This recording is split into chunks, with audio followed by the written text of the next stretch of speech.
And now, ladies and gentlemen, we're moving to a different field. And I'm very, very honored to have Professor Paolo Dario with us. He's the Professor of Biomedical Robotics at the Scuola Superiore Sant'Anna in Pisa.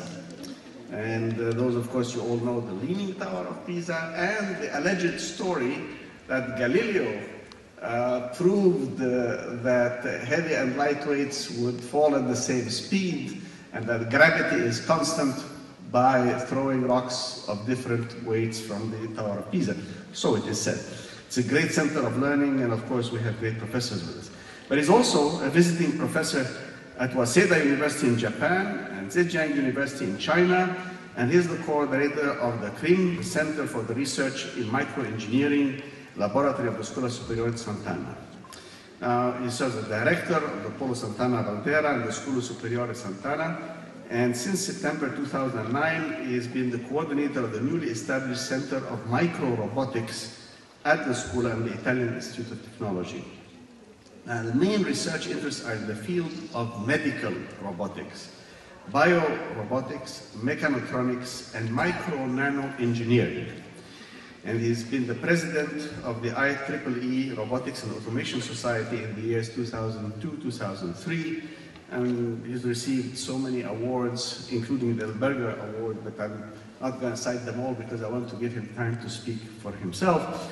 But I will tell you this, Professor Dario has really been a pioneer in studying how we can mimic motions of animals in nature in order to solve problems, medical problems for humans. It is a field that combines imagination and enormous knowledge. So please join me in welcoming great pioneer, Professor Paolo Dario.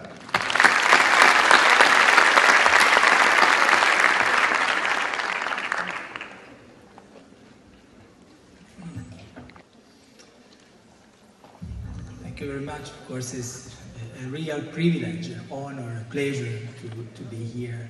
This is my first time, and I'm really impressed living in history and having the privilege to talking to so many young and passionate people and students about robotics, in particular about biorobotics.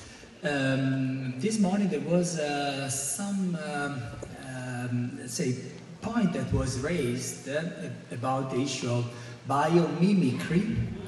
And I think I'm going to present some ideas and some real practical implementations about this field that is at the border between biology and artificial machines, like now. And that also combines science and technology.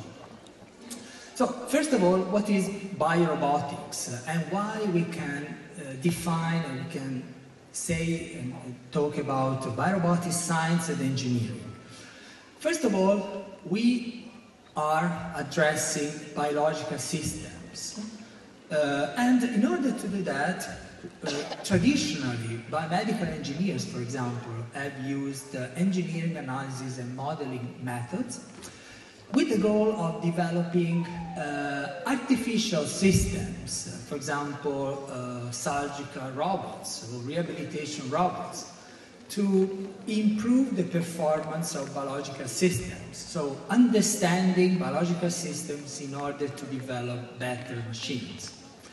But there is another use of engineering analysis and modeling of biological systems, and this is the development of physical models. Actually, physical models are robots. Now is a physical model of a human, and this direction leads to the development of bio-inspired robots that can have their useful applications, can become products, or we can develop biomimetic robots that in a way do not have a specific engineering application, but rather they are instruments to validate the engineering analysis and modeling.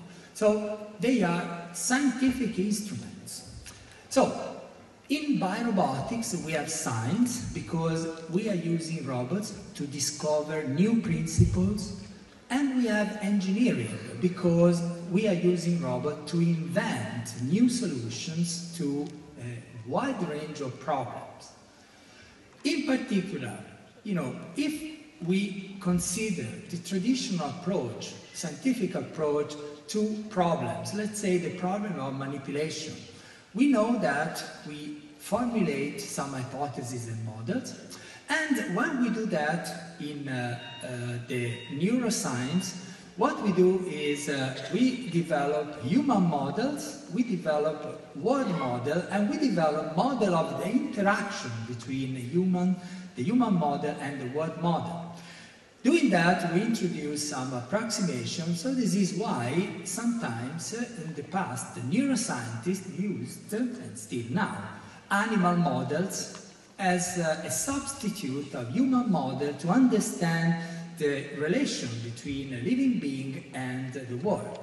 Well, it is our expectation that we can do this, that we can substitute this substitute of human with a robot, a machine, an intelligent machine with high performance. Actually, you know that this approach was proposed years ago by a few scientists, including Rodney Brooks, that virtually introduced a paradigm shift in artificial intelligence, claiming that the only way to understand the brain is building a body.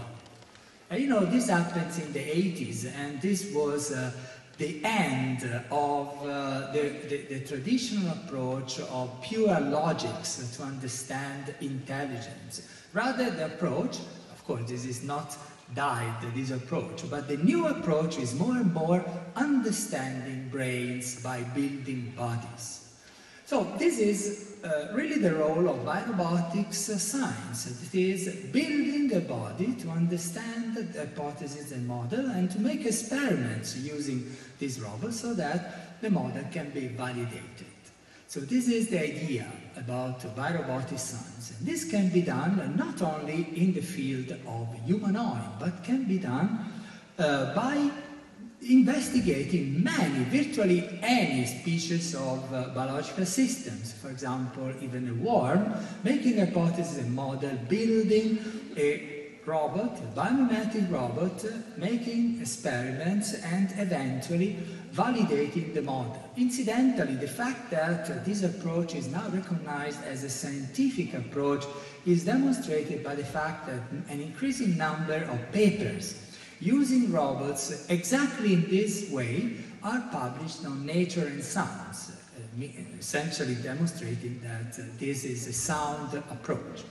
Now, said about the method, let's go to the implementation. First of all, the humanoids. We have been working on humanoids. This is our humanoid robot that we developed 15 years ago, actually, and in which, for the first time, well, in our lab at least, we worked with the neuroscientists to understand, using the robot, how grasping and manipulation is learned in children. And we are now pursuing more and more this approach. We started, as I said, with this taking into account as a problem. And the scientific problem was to understand how sensory motor grasp control develops. And according to Piaget, a well-known psychologist, there are 5 steps in children that demonstrate this. And this is what we have done, actually. I'm just showing a few examples of results that we achieved years ago. You see, the robot is used. These were quite primitive at that time were, of course, very advanced experiments in which we let the robot understand and learn manipulation by using vision, attention, and a multi-finger hand for grasping. There are continuously new problems or new hints that come from neuroscience and that can be included in robotics. For example, the case of anticipation. Most robots in general work trying to to walk, observing the ground and trying to keep the equilibrium, the balance, while humans and animals do not do that. All animals would die if they would behave in a closed loop approach. Actually, closed loop is not what works in nature. In nature, it's forward. Actually, the idea is to anticipate the problems, trying to catch the prey, try to escape, and then, you can survive if you're faster. So, anticipation is very important. It's very important in locomotion, it's very important in manipulation, gaze fixation is very important.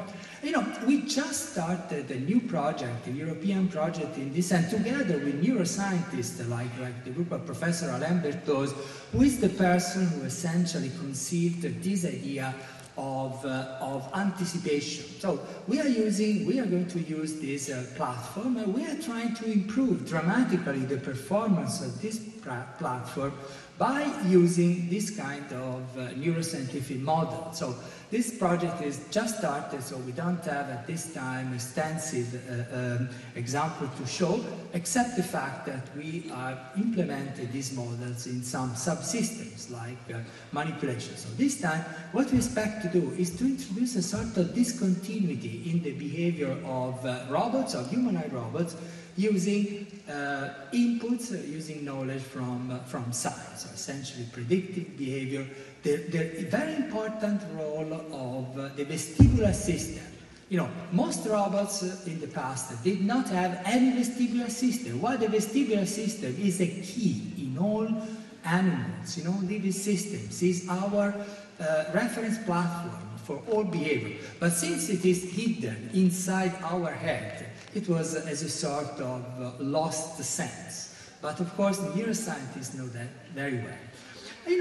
There are many examples of fusing, of combining neuroscience and robotics, leading to, based on this approach, to many different areas of research. For example, the one on the hand.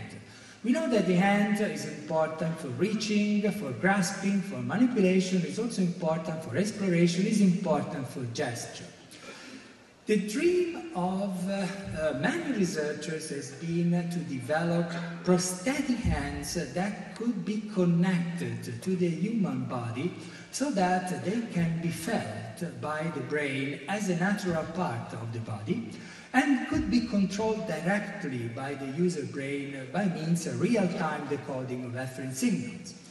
Well, we have been working for years on that. This was a first example. Actually, it was my dream 20 years ago, and we went through a number of steps whose critical part was the interface between the nervous system and the hand. Actually, in the next session, there will be colleagues talking about that extensively. But another very important issue are the hands. And we have been developing hands for many years. Hands have many degrees of freedom. You see here, this is a hand with 16 degrees of freedom, total actually 6 degree of mechanical motion, real ones, so an under actuation. And recent results have led to progressive miniaturization. You see on the left the one intermediate hand, on the right a smaller hand, so that this hand has been actually tested. You see, those are experiments that were carrying on in an amputee person. This is a myoelectric control, so the person controlling the hand by means of myoelectric signals. But more recently, we have been able to implant semi-permanently. I think Professor Warwick will also present results on that. But this implant of electrodes has been made so that first in Lund in Sweden and then in Rome, a real patient has been able to control the movement of the hand by his thought. There are papers describing this.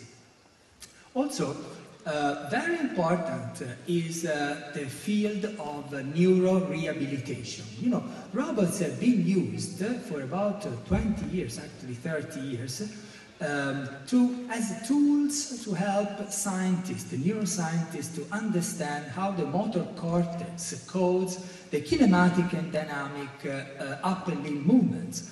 But at the same time, these kind of tools, these robots have been and are now being increasingly used for rehabilitation purposes. You see here, those are results that we have obtained with real patients, actually a huge number, 108 at that time, now more than 130 patients with stroke being rehabilitated with very, very promising, very interesting results by robots, so robotic therapies. Animals can also be model for bio-inspiration. And in our laboratory, we have created a sort of zoo in which we have many different animal species and even plants that we use as models to investigate scientific problems, but then also to find engineering application. You see again the mix of science and technology, science and engineering.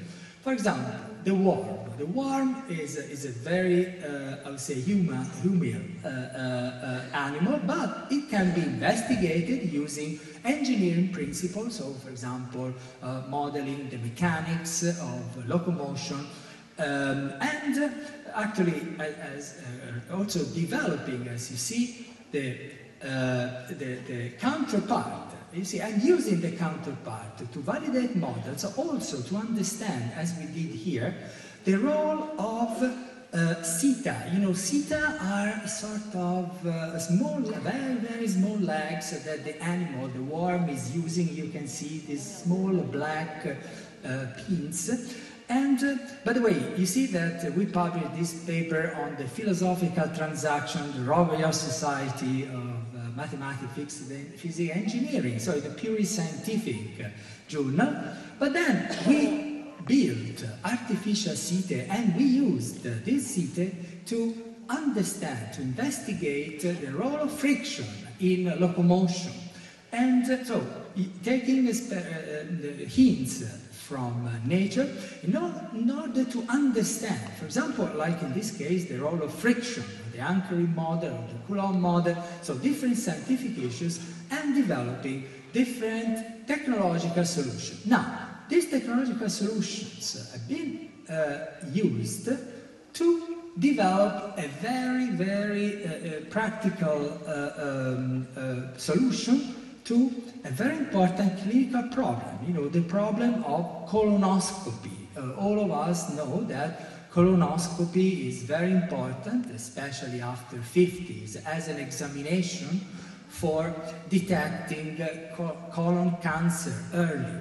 And here the idea, and not only the idea, is to take inspiration from the inchworm movement of the worm in order to develop a painless colonoscopy system. And this painless colonoscopy has already been developed and tested now in more than 400 human patients.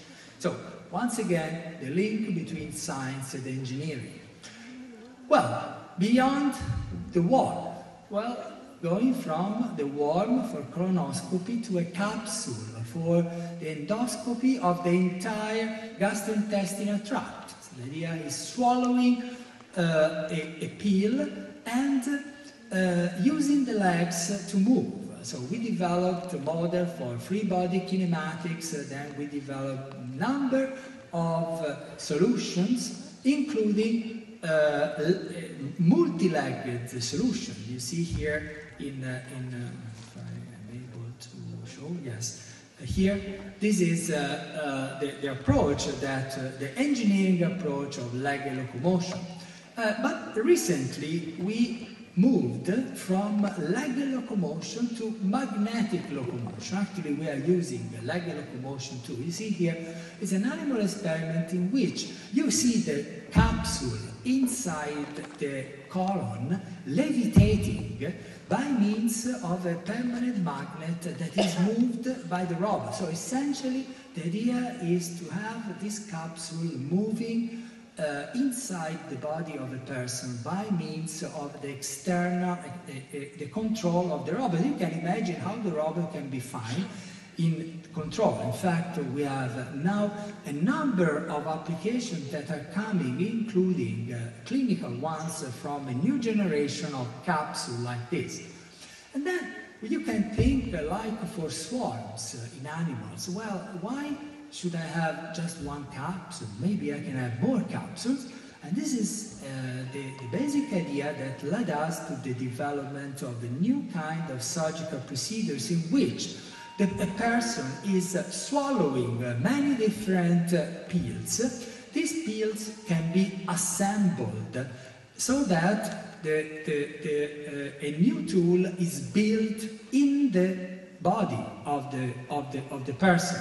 And you see here how a complex surgical tool can be built and disassembled inside the body of a person. And here we have the overall architecture that we are developing within the framework of a European project. You see, this is the modular approach. It's a totally non-invasive because the surgery is performed either through the mouth or through the umbilicals, leaving no scars. And actually we have now a new project in which we are exploring this frontier in the area of blood circulation, so in the millimeter scale. There are other hints that come from nature, for example, from jumping. You know, jumping is a very interesting technique for locomotion that is particularly effective in some circumstances, for example, in the negotiation or uneven terrains.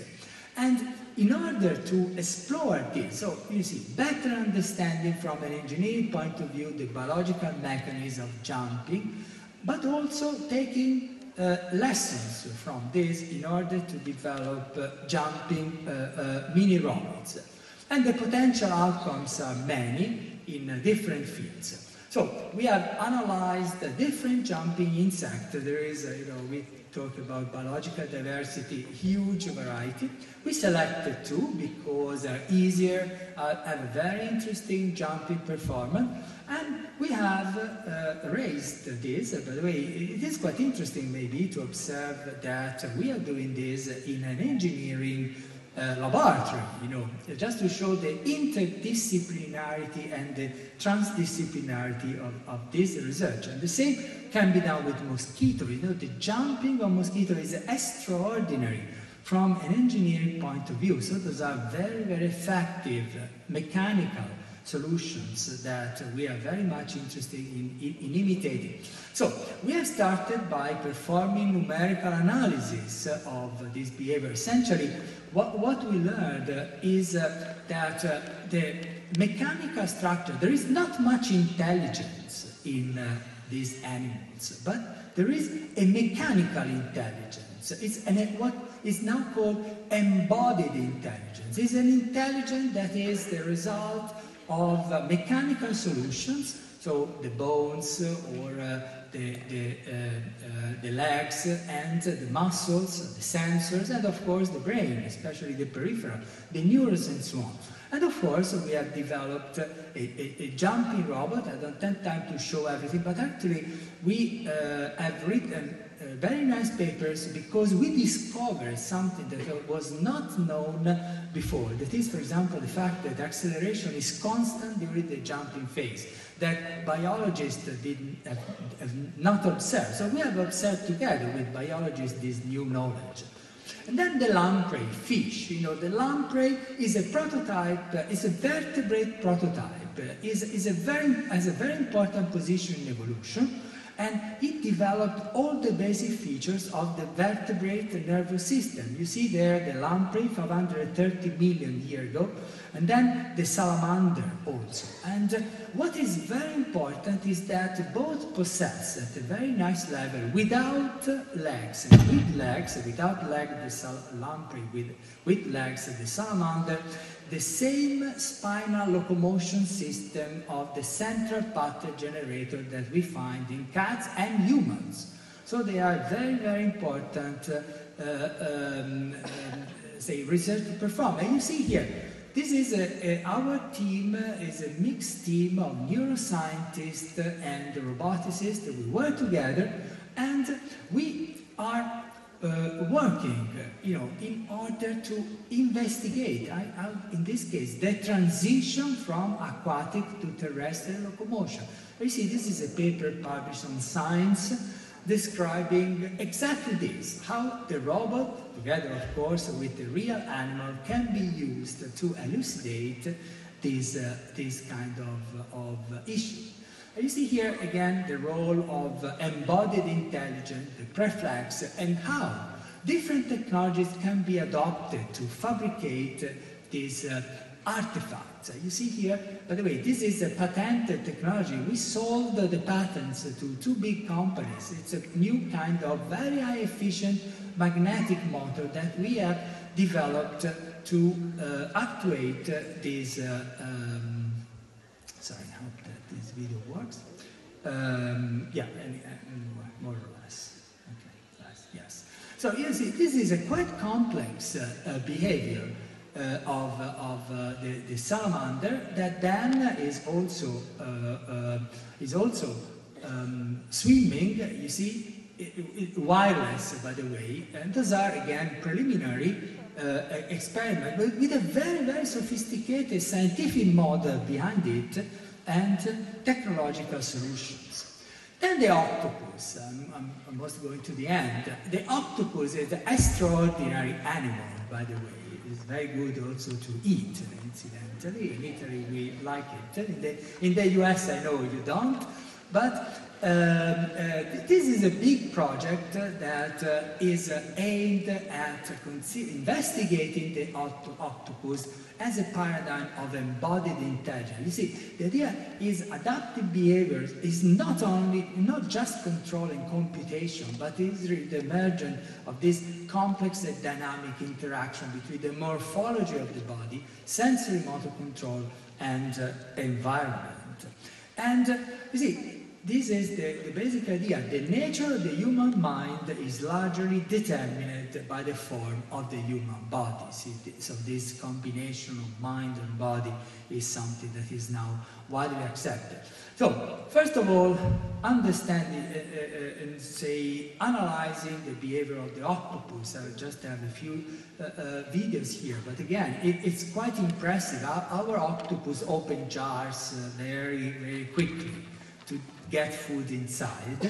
So, it's a paradigm of intelligence, but at the same time it's a paradigm of soft-bodied robots. Can you imagine a robot that, like this octopus, can pass through a very, very tiny pipe, moving across vents and so on? You can imagine, it's clearly a fantastic example for engineers.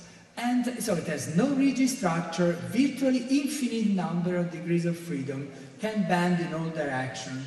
It has a tremendous elongation of each arm, is variable and controllable stiffness, a very strong force actually, and many other features, manipulation capability, distributed control.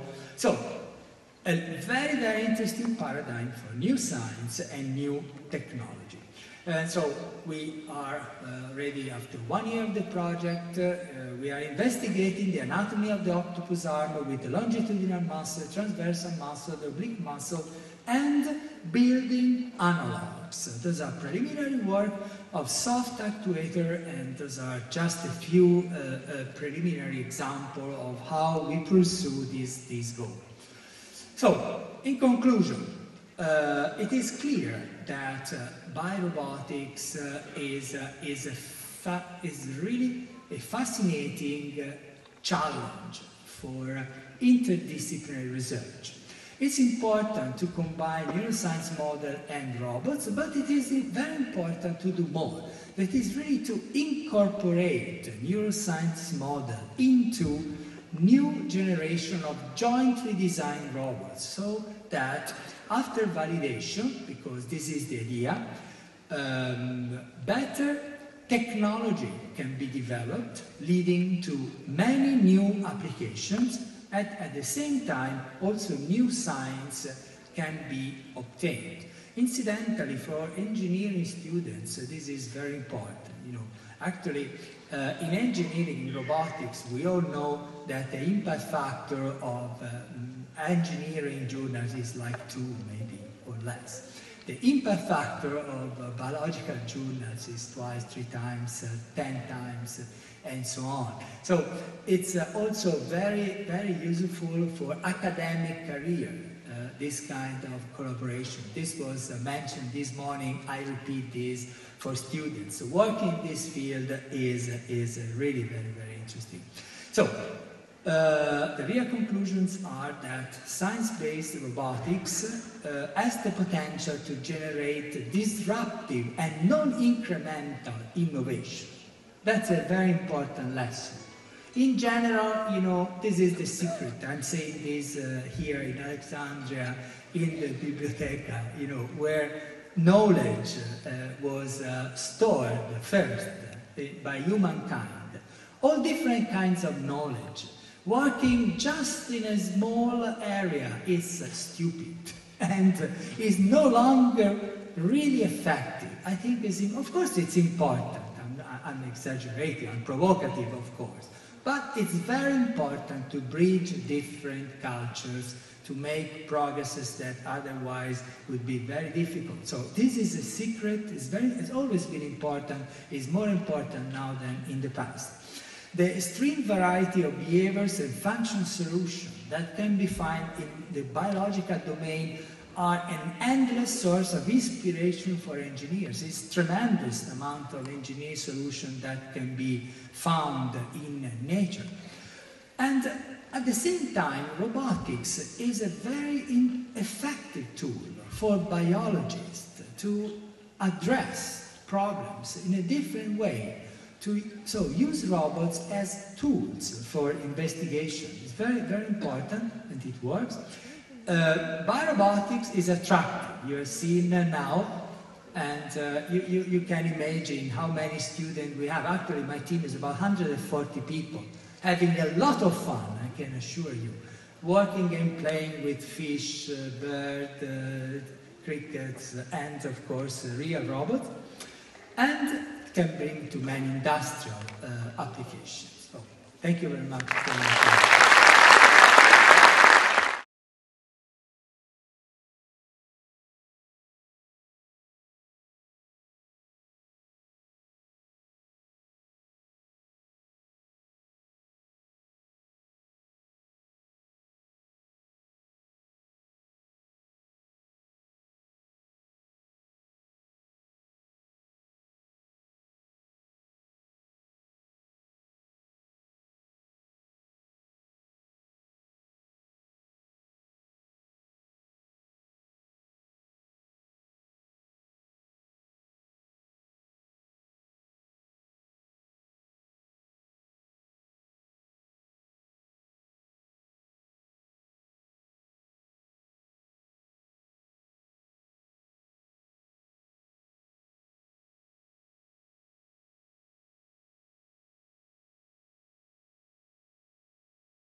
Dear colleagues, because this is very exciting and we have many more exciting speakers to listen to, I have spoken with my colleagues who presented so far, and I hope the others will also agree. Miguel is here, and Kevin somewhere here, and I see Professor Hiroshi Ishiguro there, that we will do like we did with the Nobel lectures.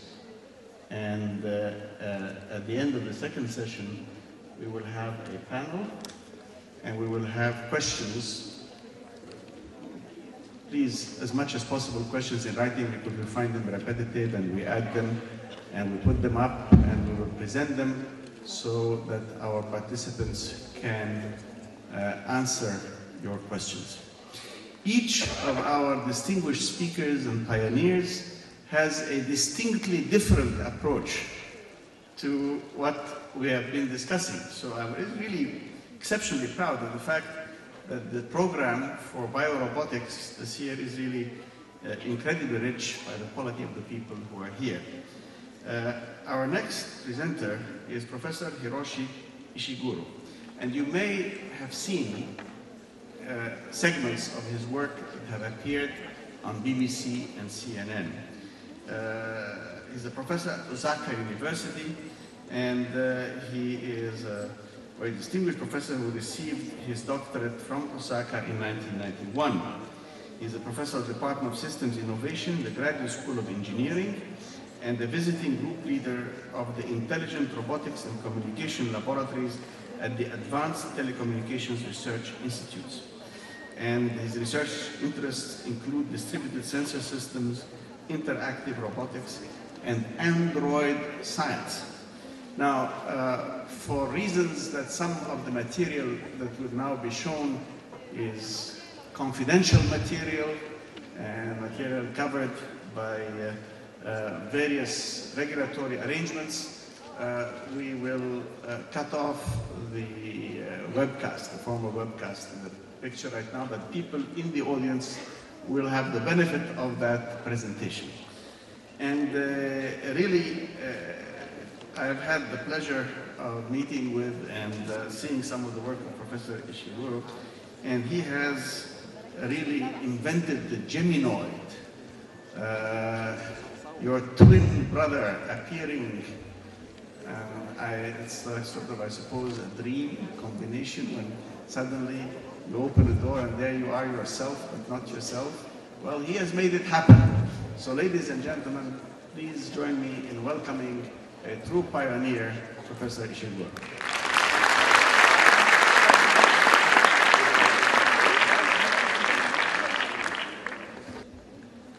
Okay, thank you for the kind introduction. Actually, this is the second time to attend the BioVision for me, and last time was in Lyon, and I'm very glad to be here again. Well, and today's title, my title is Robotics for Understanding Humans. Probably my talk is completely different from the other two speakers. What I want to say here is robotics is for understanding humans. This is more philosophical, or some sort of like artistic work. The robotics has much possibilities. So, okay. So, when I started my robot project, my dream was to develop this kind of future societies supported by a kind of a human-like robot. And in order to do this, well, of course, we have to develop the interactive robot itself, and we have to develop the sensor network for supporting a robot and human activities. And then, well, we have to study the human-robot interaction, right? How the human interact with other people. So that is very important. Things for developing a better interactive robot.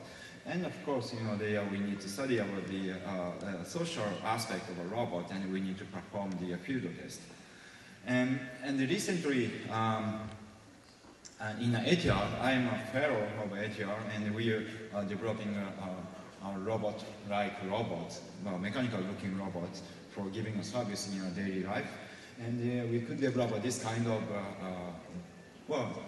very practical robot system. And actually, the one operator is controlling the 4 robots simultaneously. And this is a hybrid system, almost autonomous, but I would say it's 90% is autonomous and just about 10% is teleoperated, because robot cannot have a perfect artificial intelligence. But good thing is, one operator can control up to 10 robots. Therefore, we could provide this kind of a very practical service for the people. Actually, the robot is guiding the people in a shopping mall. And as you can see here, the robot can, different types of robots can work together. And actually, our robot, they named Robobi, is the asking the order, and Asima is the carrying the coffee or tea.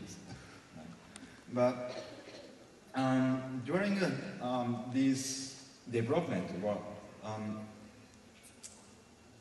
this is the kind of practical approach. But on the other hand, I'm getting many difficult questions. So the one, for example, one of the questions is, what is the ideal design for the robot, right? Do we need to have a more human-like robot, or the mechanical-looking robot is much better? We don't have any answer, right? And just the artist or the industrial designer giving us a design of a robot, but we have to consider about that, right? So because we engineers or scientists always looking for the design methodologies for better product. Anyway, this was the first robot, and then I have developed the more better design, and with the Mitsubishi Heavy Industry. And still we are improving this robot. And when I developed this robot, I got big questions about the appearance of the robot. Therefore, I have started the Android project, and recently I have developed my own copy, and this is the teleoperated Android. And at the same time, I'm studying about the very complicated mechanism of the robot. So I will say my goal is to develop a human. And the history of what is the history of development of the technologies? So the technologies is coming from human abilities. Always we are getting some ideas from human abilities, and then we try to replace the human ability with the technology. That is the progress of the technologies. And I think the robotics researchers are doing the same things. The ideas are coming from human ability or ability of insect or something like that, right?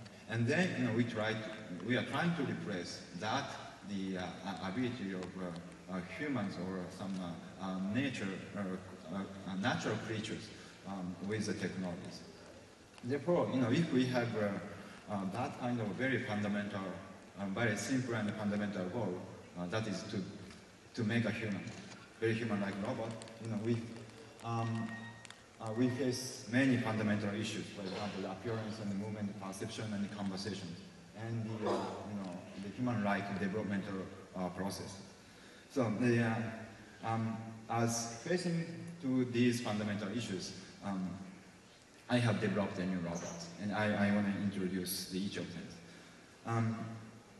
After I studied my Android project with a child robot, and then I studied about the problem of uncanny valley, and then in order to overcome the uncanny valley problem, I have developed the robot.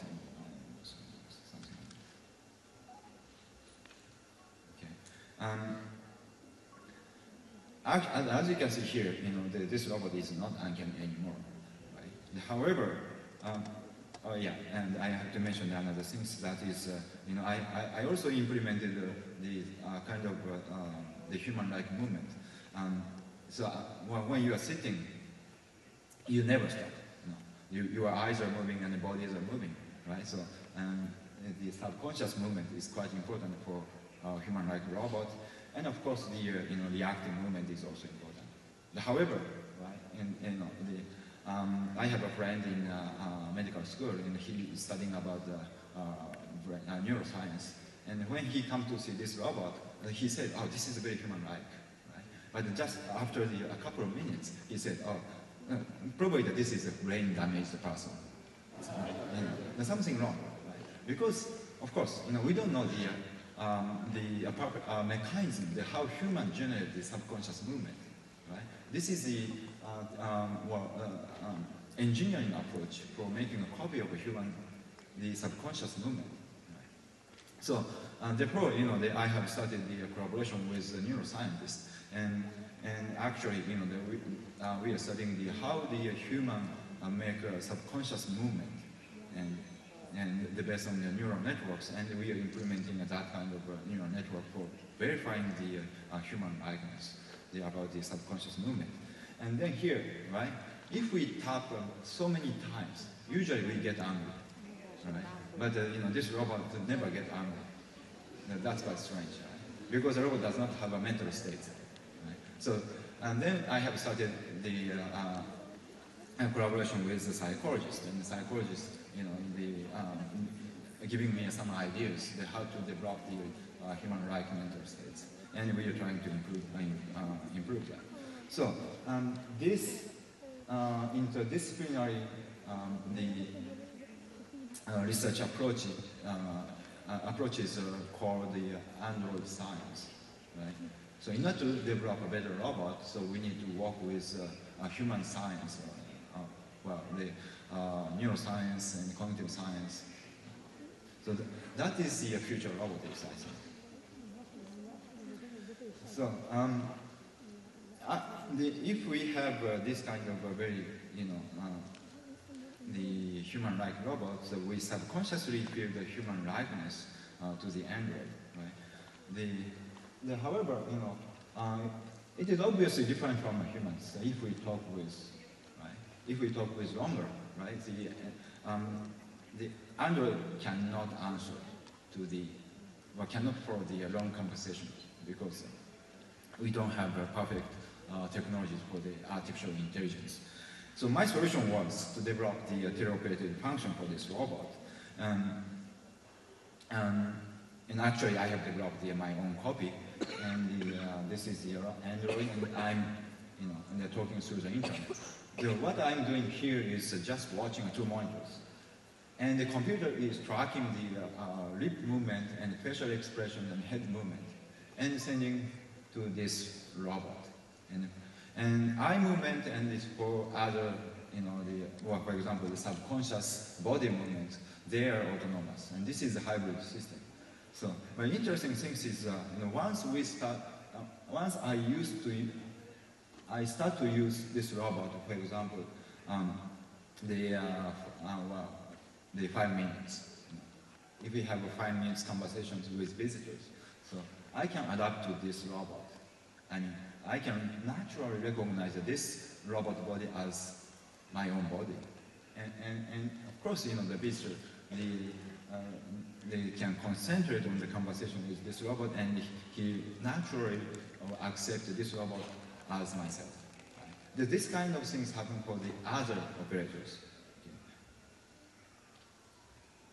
Anyway, so this is the inside mechanism of the robot, and this is a quite complicated robot. So at the motors or artificial muscles, we are using the pneumatic actuators because we need to have a very silent and the human-like actuators. So anyway, before talking about adaptation, I want to mention the one more things. So what kind of a feeling we get when we make a copy, of ourselves?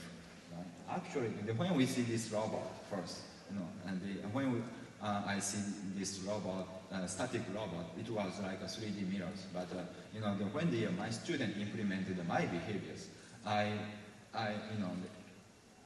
saw that is not my behaviors. Actually, I don't know my behaviors. Right? I never check my behavior. Right? That means that we don't have a perfect knowledge about ourselves. Right? We just believe. Right?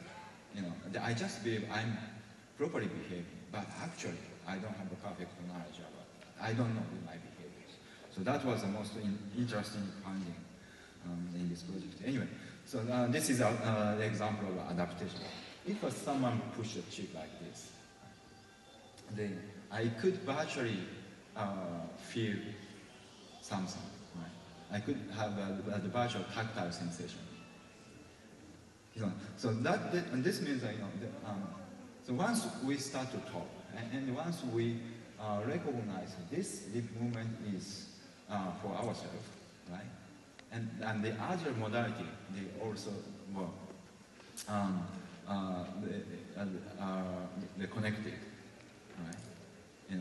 Actually, our brain is not tightly connected to our muscle and sensors. So once the brain believes that is the own body, right? And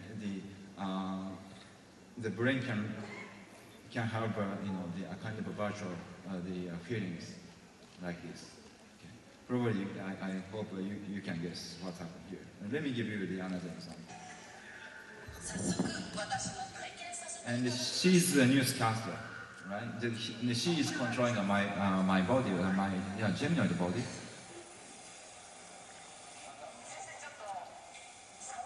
She's asking, she said, please touch to my body. And she's getting some virtual tactile sensation. So this is quite strong, the virtual feeling. So, so what I can say here is we humans can adapt to the robotic body, and therefore I think that we can exist in a distant place by using this robot, the Gemini teleoperated Android.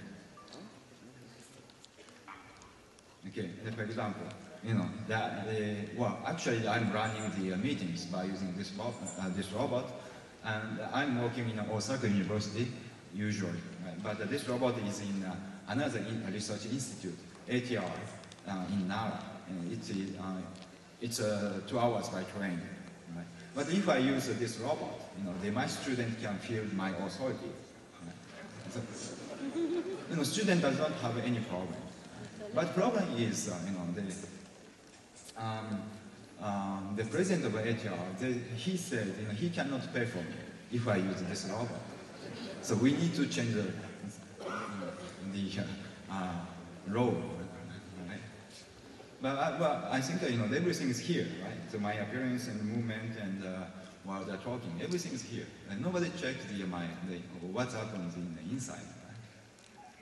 So here, you cannot check my inside mechanism, right? So I may have a computer in my brain. Right? And well, this is another demonstration in Australia, and I gave the talk in Australia and for the ordinary people, and this was in a museum. They called the Ars Electronica, and this is another the very interesting the experience for me. And actually, we talked with the blind person, and that we could share the tactile sensation each other, right? And this is very different from the TV conference. Right? In also in a Linz, so we did another field test. We put our Android in a cafe. It's a real cafe, in 3 weeks, and we checked the people's response. So half of the people, they could not become aware of it, but the another half, they could find something wrong, and then they come to talk to the robot. But once they talk, they can adapt to the conversations, and we didn't have any problem. So I think this is our features. Actually, I think that this robot, the Gemini, teleoperated Android or teleoperated robot, there will be a new information media. So if we have something, the important new media after the server, I think that this kind of teleoperated, that will be this kind of a teleoperated robot. So. And here, well, she's my staff, and she was very lonely in this experiment. Right? She needed to have the dinner alone. Right? But if well, I teleoperated this robot, she could enjoy the dinner very much. And the example is, well, usually we cannot use a cell phone in a restaurant and a train, but we can talk with this Android. Nobody complained that. So I think Geminoid will be a new medium, and so I think this kind of technology has much possibilities. And eventually, I have appeared in a movie, a Hollywood movie named The Surrogate. So the story of the surrogate is like this. The people are living their lives remotely from the safety of their own homes by a robotic surrogate. The sexy, physically perfect, and mechanical representations of themselves. And it's an ideal world where the crime and pain, fear, and the consequences that don't exist. So let me show you the footage of that movie.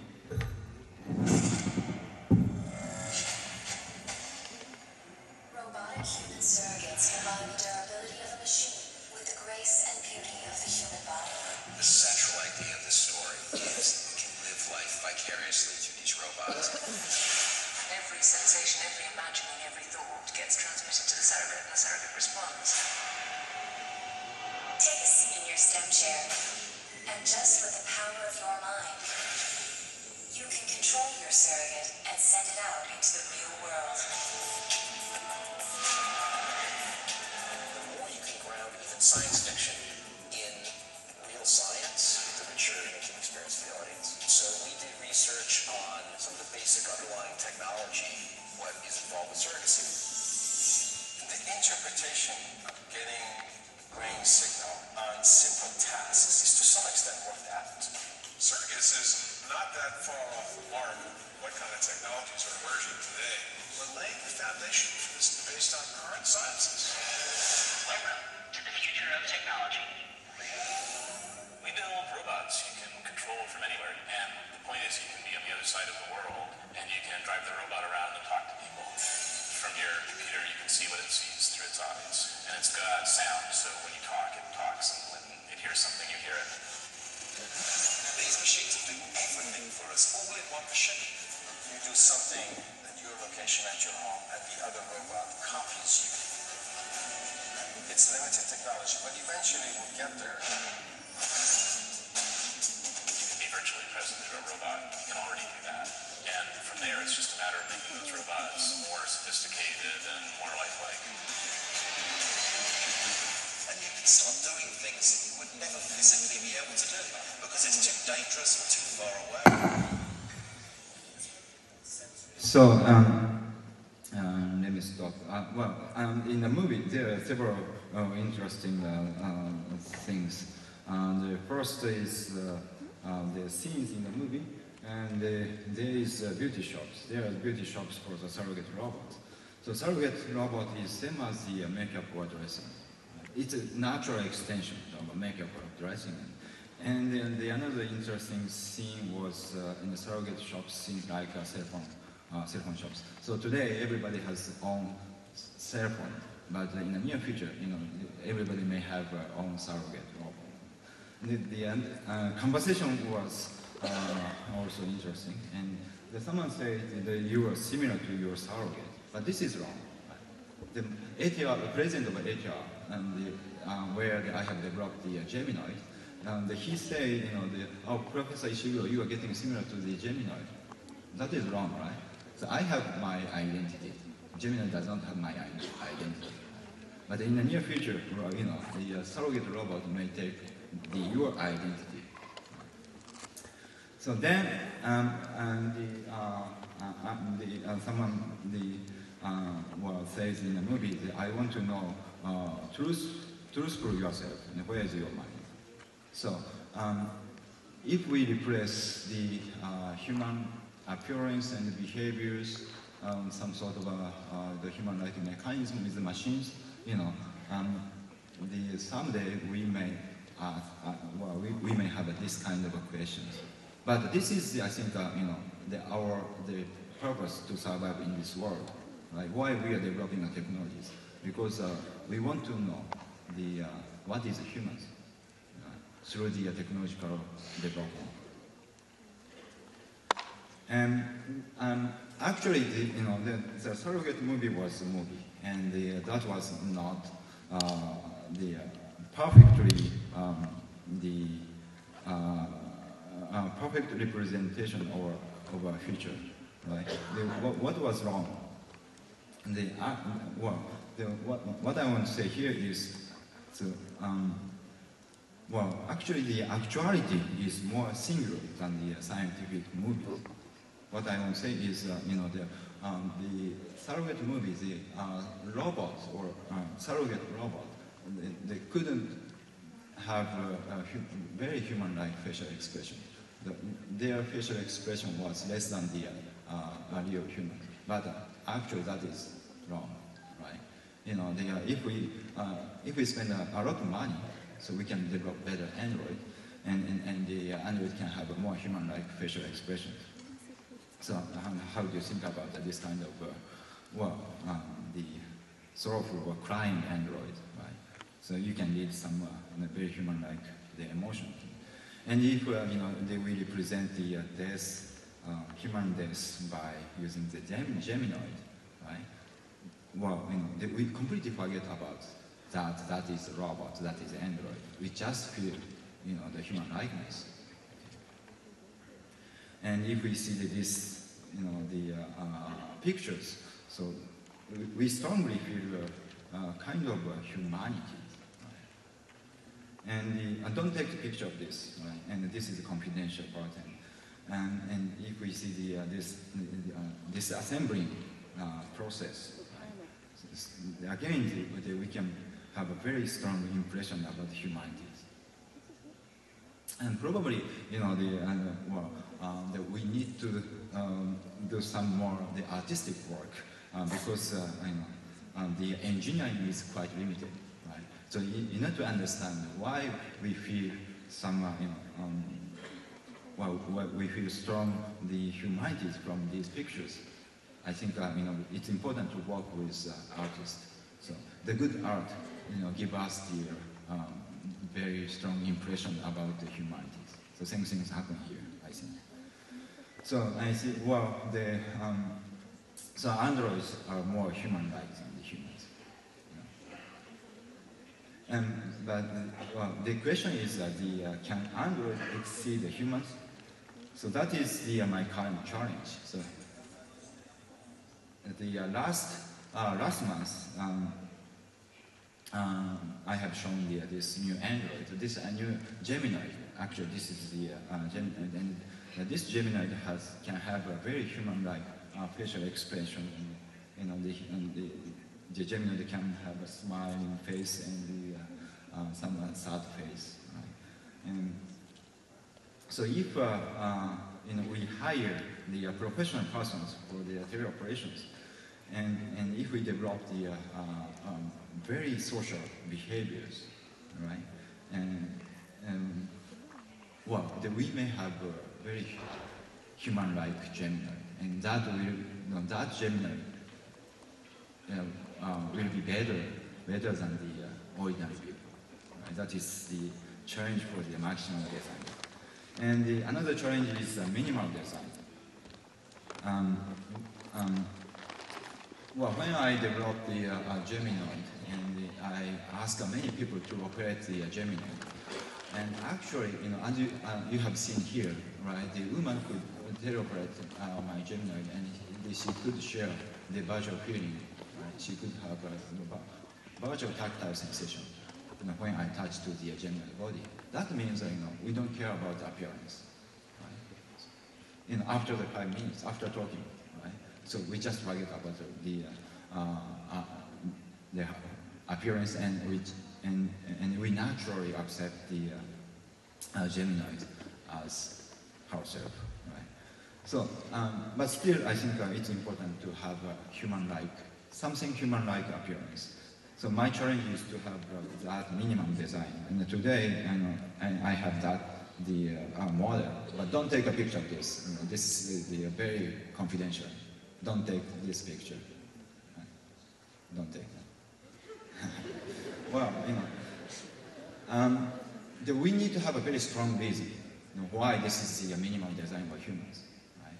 I have many reasons for designing this one. So my question was quite simple. I hope you don't take a picture of this. Well,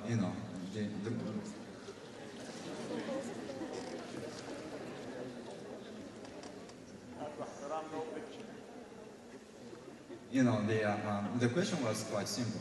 Do we need to have hairs? Do we need to have legs and arms? Right? I'm just removing unnecessary part as a human. But the interesting was, many people can adapt to this, the robot. Right? I'm not sure, that you can accept this one, but I guess, well, this one, behaves like a Gemini. I believe, you can adapt to this one. So, another challenge is to make a cell phone with this. Right? So why we are using the today's cell phone, right? That is not good for everybody.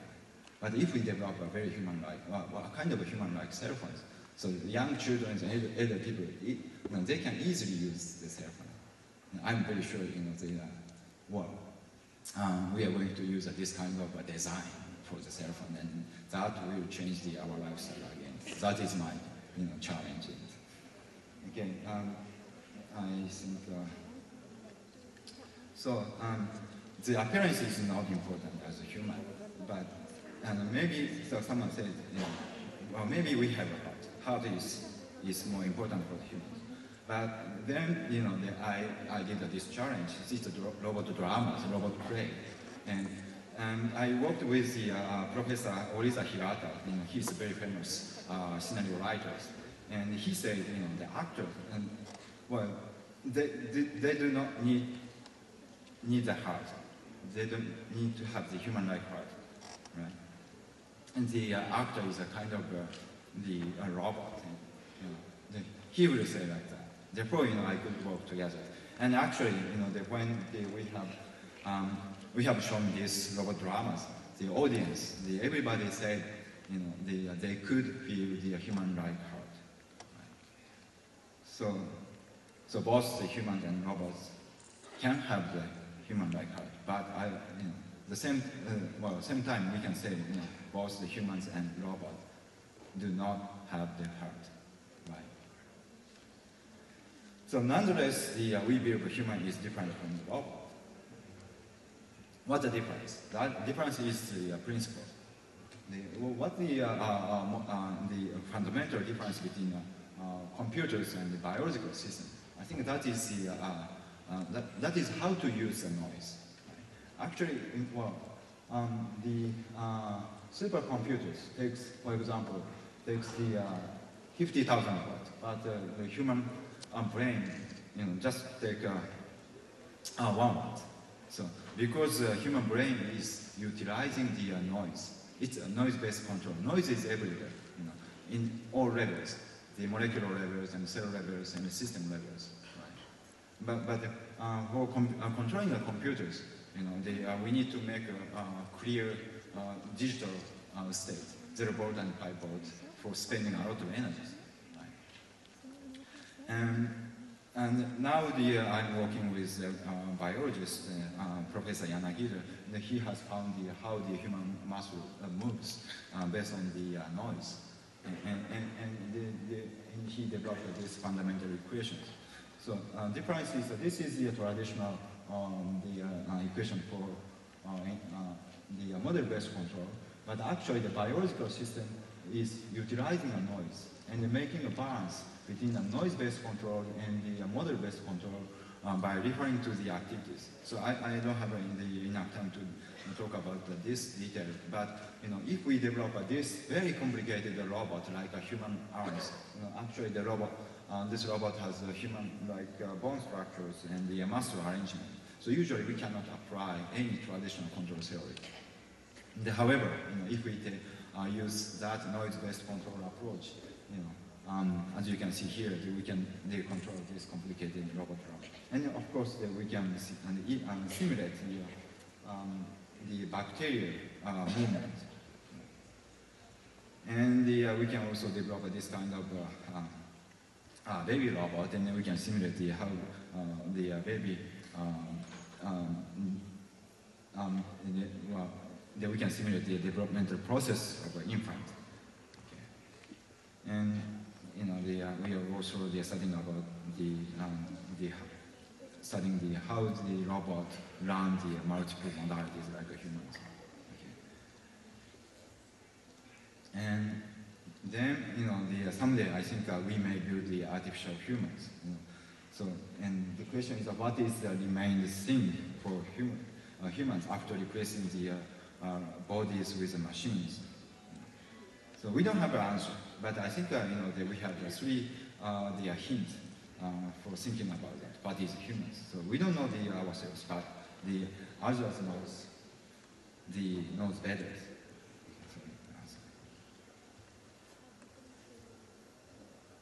So the three hints. So we don't know ourselves, but others knows better. And we humans do not have the objective heart and mind, but we believe each other that we have a heart and mind. And therefore, we can believe, I have heart or mind. The heart and mind and the emotion and the consciousness, and these things appeared as a subjective phenomenon among the social interactions. So, based on these hints, I think we have to consider what is human. Of course, I strongly feel the existence of a heart. Therefore, I doubt it. And to think on the humans